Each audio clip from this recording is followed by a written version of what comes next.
Yeah, I met a gentleman and his car is running by vegetable oil. Yes.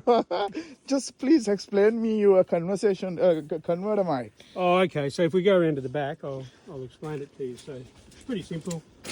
I just have an auxiliary tank here. Yeah, My main diesel tank is under here, obviously yeah, like a normal car. yeah, I pour vegetable oil into this tank. yeah, It comes through some fuel lines.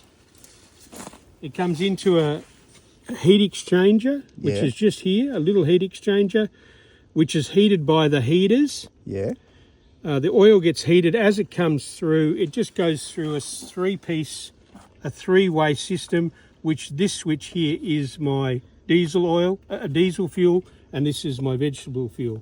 And I come into a pump which gives it a bit more push into the filter.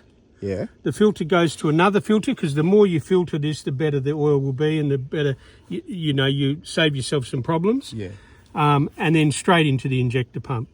And basically in the mornings, before I get home, at the moment being winter time, you need to run about 10% diesel in with the vegetable oil if you want to run it consistently, start it. yeah, But in the winter time, like now, I run the 10%, but in summertime I run 100% straight vegetable oil. The reason being is because in winter, to start the thing on straight vegetable oil is very, very hard. You can't do it. So what you need to do is when you stop the vehicle from running on vegetable oil, you switch it over to diesel, let the diesel come through the system so it gets back to normal. And then early in the morning, when you get up in the morning, start your vehicle on diesel, let it warm up, everything warms up, and then switch it back over to vegetable oil. Yeah. And as long as that vegetable oil is coming through warm, the viscosity of the oils will be different, relatively the same as diesel. And Bob's your uncle. So how much you paying for the vegetable oil?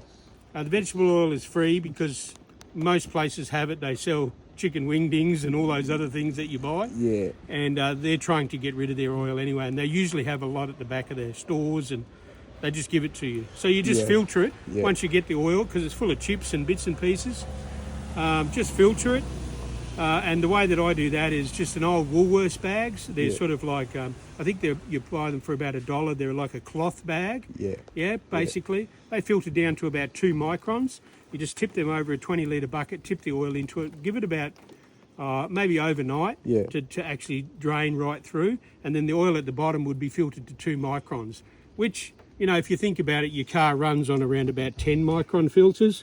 So the oil that you're getting is pretty good. But believe me, try and filter it before you put it into the tank. Try and filter it here at this point and try and put another filter there. So it's getting filtered 2 or 3 times before it gets into your engine. yeah, Because if you don't do that, you can run into some problems with your injector pump. But if you do filter it, this car's been running so far about nearly 94 to 96,000 kilometres so far. yeah, I change this filter every 3,000 kilometres, Yeah. which sounds a lot, but Yeah. I mean, what is it, $8 for that? Yeah. And that's it. that's it. So what about the power? You never lose the power? No, not at all. No, I don't notice the power. You might lose a bit of power because of the ignition rate. The ignition rate of vegetable oil is probably a little bit lower than it is diesel. Diesel probably burns a little bit hotter. Yeah, But I mean, when you're driving on the road, you don't really notice it unless you want to, be racing or something like Yeah, that. But I'm yeah. just driving a ute, so yeah. Pretty interesting story, mate. yeah, no worries, mate.